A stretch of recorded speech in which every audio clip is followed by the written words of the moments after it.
adalah gembalaku, takkan kekurangan aku. Ia membaringkan aku di padang yang berumput hijau.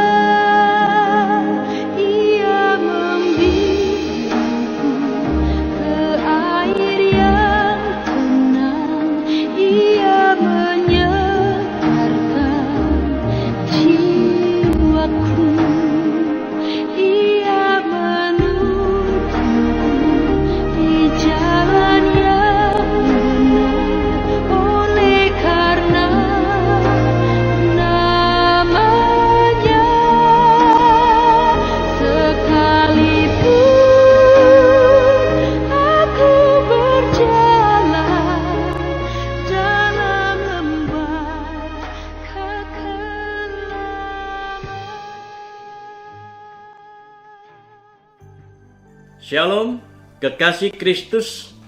Kita berjumpa kembali di dalam live streaming dalam acara Tuhan adalah Gembalaku.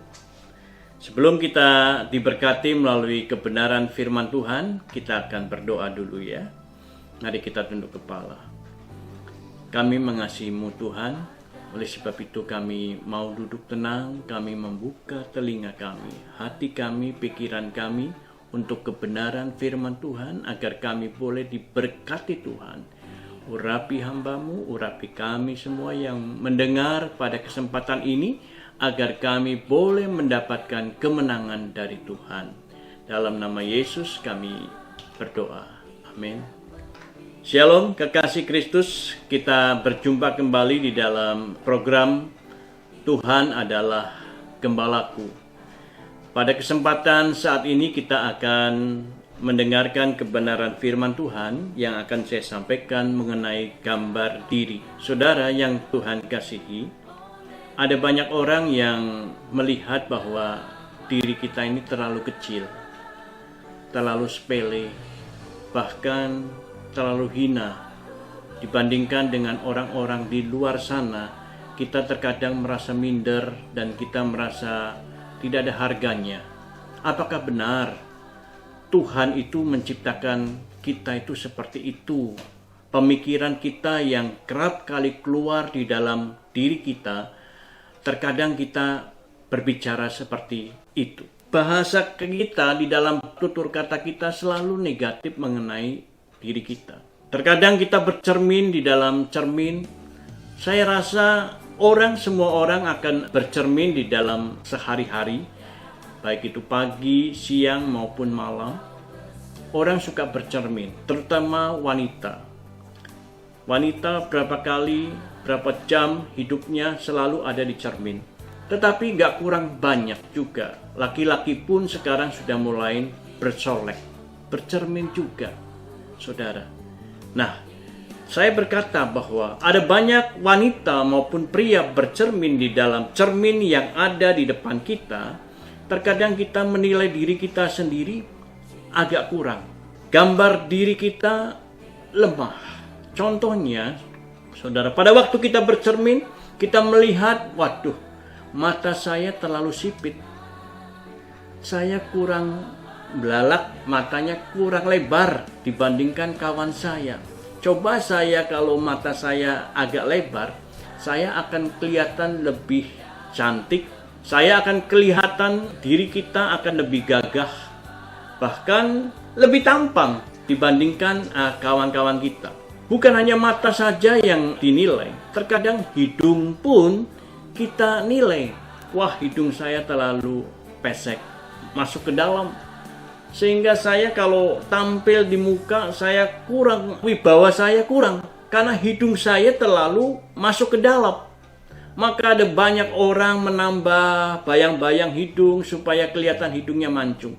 Nah, gambar diri inilah yang terkadang kita kerap kali merasa bahwa kita ini salah.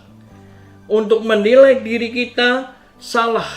Pada waktu kita bercermin ke seluruh tubuh kita, waduh, badan saya kurang segitiga ya. Kalau laki-laki badannya segitiga, coba saya akan lebih gagah lagi. Saya akan lebih macho lagi, bahkan saya lebih gentle lagi di dalam penampilan sehari-hari. Saudara, ada banyak orang yang berpemikiran seperti itu. Melihat struktur tubuh kita, merasa ada yang kurang. Kita tidak merasa bahwa kita tetap bersyukur kepada Tuhan mengenai gambar diri kita sendiri. Kita tidak pernah mengucap syukur.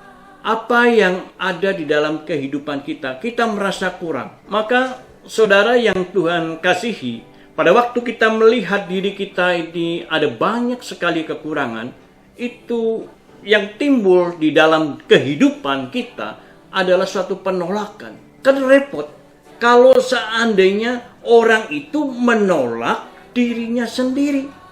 Saudara, akan sangat repot ini dibikin. Nah, sekarang bagaimana kalau diri kita menolak diri kita sendiri? Kekurangan ada banyak di dalam kekurangan-kekurangan yang ada di dalam face kita, saudara, kita menolak. Makanya ada banyak orang dibuatnya menjadi minder. Minder kenapa? Pada waktu dia pendekatan, ingin mendekati pasangan hidup. Jangan-jangan nanti dia menolak saya. Melihat mata saya terlalu sipit. Saudara. Jadi pada waktu dia mau mendekati seseorang wanita, dia sudah minder duluan. Karena menilai harga diri yang ada di dalam dirinya itu banyak kekurangan, saudara.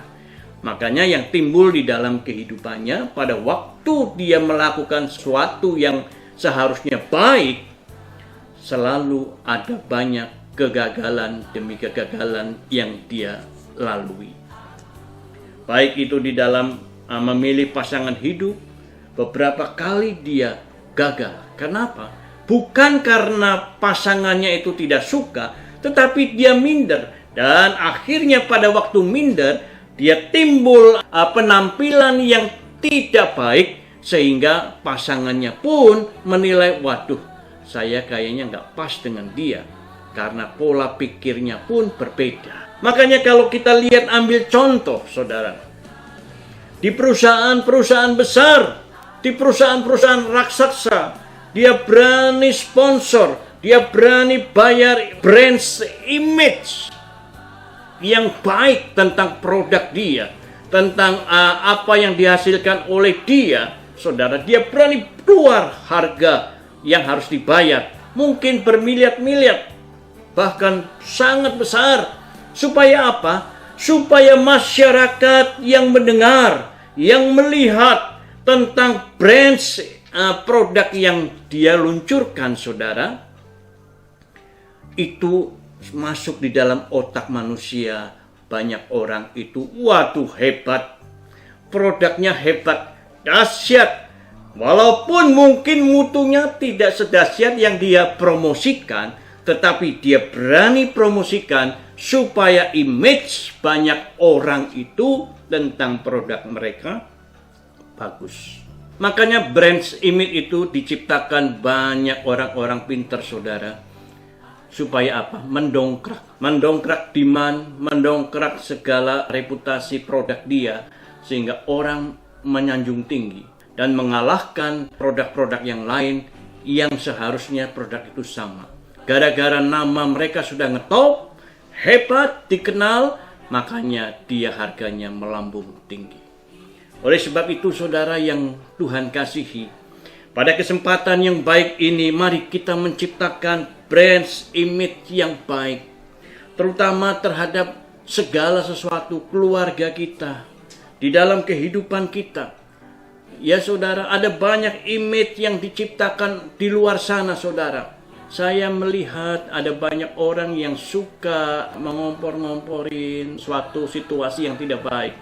Orang dicap, Cina loh, kamu Cina ya? Nah saudara, ini brand image seperti ini terkadang muncul di berbagai belahan negara kita. Ya, Padahal kalau kita pergi ke negara Cina yang sebenarnya, saudara, orang Cina pun gak mengakuin kita orang Cina, saudara. Ya, jadi brand image yang seperti demikian inilah, saudara, diciptakan banyak orang. Ambil contoh yang lain, jelek loh, ya saudara. Dari sejak dulu orang mengecap mereka itu jelek, mukanya tidak cakap, tidak cantik, dan image itu jadi terekam di dalam benak pikiran manusia itu, dicapnya jelek, apalagi dicap hitam loh, negro loh, saudara. Nah, kata-kata seperti ini, saudara, kerap kali muncul di dalam kehidupan kita.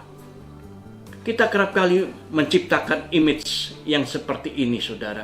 Gambar ini ditanamkan di dalam kehidupan keluarga kita, di dalam kehidupan sesama kita, saudara. Dan kerap kali kita mengeluarkan image yang tidak baik terhadap keluarga, anak-anak kita, terhadap saudara-saudara kita. Dicap soal saudara kita gemuk, gemprot. Nah, ini image-image seperti ini muncul. Kadangkala kita cap bolot. Hal-hal seperti ini seharusnya tidak ada di dalam kehidupan anak-anak Tuhan. Sebab apa?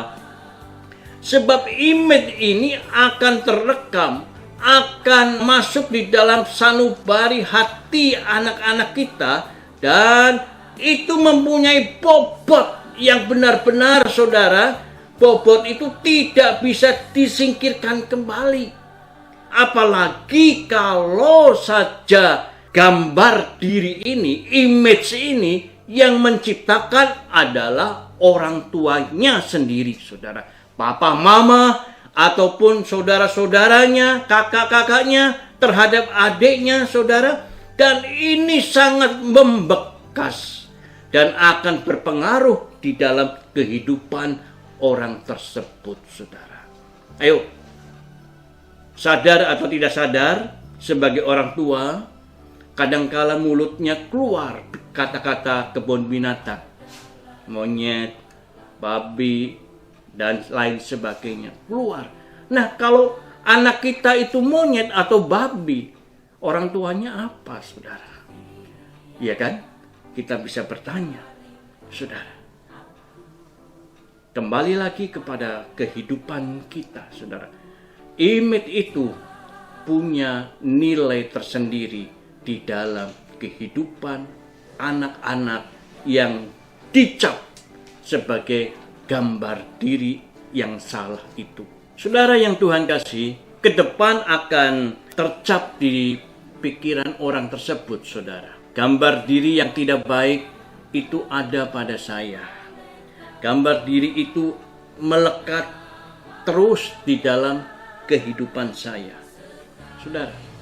Nah, kebanyakan orang yang sudah dicap gambar diri atau harga diri, reputasi yang tidak baik itu, salah satunya yang dia alami adalah suatu depresi yang cukup di dalam kehidupannya. Waktu bercermin, saudara, dia tidak pernah melihat kelebihan di dalam dirinya sendiri. Ya, apalagi pada waktu dia berfoto bersama keluarga atau berfoto bersama teman. Biasanya orang yang mempunyai gambar diri yang salah, saudara, dia akan mencari foto saya mana ya, foto saya mana ya. Dan dia dilihat di foto, dia dibandingkan dengan kawan-kawannya. Oh ya benar, mata saya terlalu sipit, hidung saya terlalu pesek. Semuanya dikomentari negatif, saudara. Tidak baik. Ya, tidak baik. Dikomentarinya sangat kurang dan akan mengakibatkan depresi. Dia akan berpikir panjang, kenapa saya kok seperti ini? Apa kata orang tua saya terhadap diri saya benar bahwa saya ini tidak bagus, tidak cantik, tidak ada kelebihan dibandingkan kawan-kawan saya yang lain. Saya pernah menjumpai seorang yang mempunyai gambar diri yang salah, saudara.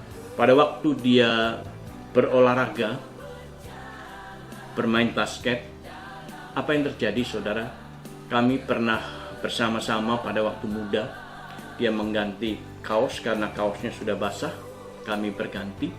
Kemudian ada salah satu teman yang berkata bahwa, kamu kurus amat badannya. Gemukin dong, makan yang banyak. Saudara. Tetapi laki-laki itu yang kurus badannya, kamu tahu apa? Jawabnya kan? Kamu tahu apa? Saya ini badan sudah gemuk loh. Saya sudah terlalu gemuk 5 kilo. Saya mau turunin lagi nih 5 kilo. Supaya saya bagus badannya. Saudara. Orang yang depresi. Menganggap dirinya selalu terlalu over. Di dalam segala hal. Padahal orang melihatnya dia kurus. Saudara. Nah, seperti inilah saudara. Orang yang mengalami sesuatu gambar diri yang mengalami kesalahan. Ada juga kawan pada waktu masih muda, orang hanya bertatapan mata, berpandangan satu dengan yang lain. Kemudian yang mempunyai gambar diri ini merasa bersalah. Dia berteriak, ngapain kamu? Kenapa lihat-lihat saya? Belum kenal ya sama saya ya? Saudara. Gambar diri, dia curiga. Orang melihat dia, image-nya, melihat dirinya yang kurang. Atau ada orang yang berbicara satu dengan yang lain, berbisik-bisik, berbicara pelan, dan orang tersebut merasa tersinggung. Wah, jangan-jangan dia membicarakan saya. Apa yang dia bicarakan saya ya? Saudara. Hal seperti inilah kerap kali timbul di dalam depresi seorang yang mempunyai gambar diri yang salah. Oleh sebab itu, kekasih Kristus, jikalau kita mempunyai gambar diri yang salah terhadap kehidupan kita sendiri, bagaimana Tuhan akan memakai kita? Sedangkan kita sendiri berpikiran negatif terhadap diri kita. Contoh lain di dalam gambar diri yang salah, ada orang yang berpenampilan, kemudian ada orang yang memuji dia. Orang yang memuji dia berkata bahwa, wah, hebat kamu, hari ini kamu berpenampilan bagus. Saya lihat gaun yang kamu pakai pas di pesta ini. Dan kamu sangat cantik kelihatan hari ini. Orang yang berpenampilan gambar diri yang salah, saudara, dia akan berpikir, ini orang memuji atau menjatuhkan saya. Masa kamu melihat saya cantik hari ini? Kata siapa? Ya, saya melihat kamu cantik hari ini. Tapi yang mempunyai gambar diri yang salah, dia tidak merasa bahwa dirinya cantik. Saudara. Mungkin dia akan bertanya kepada kawan-kawan, gimana nih? Hari ini saya berpenampilan bagaimana? Wah, cantik kamu hari ini. Kurang puas. Dia tanya lagi ke yang sebelah sana. Salaman, kemudian dia menanyakan dirinya. Bagaimana? Saya ini cantik nggak hari ini penampilan? Orang lain berkata cantik. Tapi orang yang mempunyai gambar diri yang salah, dia tidak bisa terima pendapat berbagai banyak orang itu mengenai kebenaran. Oleh sebab itu, saudara yang Tuhan kasih, di dalam Alkitab saya akan memberikan contoh seperti Musa pada waktu dia mengembalakan kambing Yitro, mertuanya, saudara. Dia mempunyai konotasi di dalam pemikiran hidupnya bahwa saya ini seorang pengembala kambing. Saya seorang yang sederhana. Tuhan, saya tidak bisa dipakai karena saya orang yang tidak cakap. Dan semua kejelekan itu Musa merasa bahwa gambar diri dia itu sudah tidak bisa diapa-apakan, diubah. Ya, saya akan bacakan di dalam Keluaran 4 ayat 10. Lalu kata Musa kepada Tuhan, Tuhan, aku ini tidak pandai bicara, dahulu pun tidak, dan sejak engkau berfirman kepada hambamu pun tidak sebab aku berat mulut dan berat lidah. Musa merasa bahwa dirinya ini seorang yang tidak pandai bicara. Bukan hanya tidak pandai saja, dia seorang yang gagap.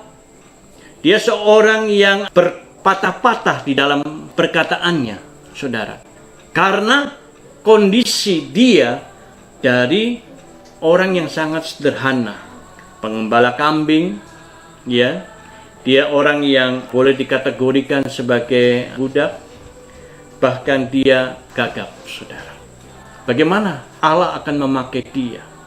Bagi Allah, orang yang gagap pun bisa dipakai Allah, asal dia mempunyai respon yang positif tentang Allah. Allah akan memakai kita kalau kita mempunyai gambar diri yang benar terhadap Allah. Gambar diri ini harus kita miliki, bahwa kita ini segambar dengan Tuhan. Tuhan melihat Musa seperti itu, dia pun membentuk Musa supaya Musa dipakai menjadi alat yang dahsyat. Di dalam ayat yang ke-14, saudara, Keluaran pasal 4 ayat 14, demikian. Maka bangkitlah murka Tuhan terhadap Musa, dan ia berfirman, bukankah di situ Harun dan Lewi itu kakakmu? Aku tahu bahwa ia pandai bicara. Ia pun telah berangkat menjumpai engkau, dan apabila ia melihat engkau, ia akan bersukacita dalam hatinya. Ayat 15, maka engkau harus berbicara kepadanya dan menaruh perkataan itu ke dalam mulutnya. Aku akan menyertai lidahmu dan lidahnya dan mengajarkan kepada kamu apa yang harus kamu lakukan. Saudara, Allah akan membentuk Musa dari seorang yang gagap, yang tidak pandai bicara. Allah akan mengubah dia menjadi orang yang pandai bicara. Yang terpenting bahwa Musa adalah tahu gambar dirinya, bahwa dia akan dipakai Allah. Oleh karena itu, saudara yang Tuhan kasihi, mengenai gambar diri, apapun keadaan kita, itu Allah punya kuasa, saudara. Dan harga diri kita itu tidak berubah. Dengan situasi kita, mungkin kita orang miskin, atau kita orang yang hina, orang yang tidak terpandang. Allah tidak pandang itu. Tetapi Allah tetap memandang bahwa engkau berharga di mata Tuhan. Saya akan mengakhiri dengan suatu ilustrasi, saudara. Kalau saja saya punya uang 100.000, ya, uang itu masih licin, masih bagus, saudara, apa yang terjadi? Nilainya tetap 100.000. Tapi kalau uang itu saya lecek-lecek, saudara, saya remet, saya kucel, buat kucel, kira-kira nilainya masih tetap atau berubah? Saya rasa nilainya tetap, saudara. Saudara paham ya? Saya buang, saya jatuh. Kira-kira ada yang ngambil nggak, saudara? Ada. Saya yakin, saudara jatuhkan uang 100.000, saudara pergi 1 menit, uang itu hilang, saudara. Kenapa? Walaupun uang itu sudah dilecek-lecek, sudah jatuh, tetap harganya 100.000. Gambar Allah tetap ada pada kita, saudara. Tidak akan berubah. Walaupun engkau dilahirkan di dalam keluarga yang sederhana, walaupun engkau dilahirkan dalam keluarga yang tidak terhormat mungkin, orang miskin, tetapi gambar Allah ada pada kita, dan itu nilainya kekal di dalam Tuhan. Oleh sebab itu, jangan engkau minder di dalam keadaanmu. Terus Allah akan memakai kita. Hari ini Allah akan memakai kita. Besok, bahkan hari yang akan datang, Allah akan memakai kita, memberkati kita, saudara dan saya, sebagai segambar Allah, imago Dei. Itulah yang Allah mau. Allah memberkati kita, dan jadilah berkat hari ini, besok, dan yang akan datang. Amin. Tuhan memberkati kita semua. Mari kita tunduk kepala. Kami mengucap syukur Tuhan buat kebenaran firman Tuhan. Biarlah firman Tuhan itu boleh termeterai dan memberkati kita sebagai gambar Tuhan, imago Dei, sebagai rupa Allah yang akan memberkati banyak orang. Dalam nama Yesus kami berdoa, mengucap syukur. Amin. Amin. Tuhan memberkati kita semua.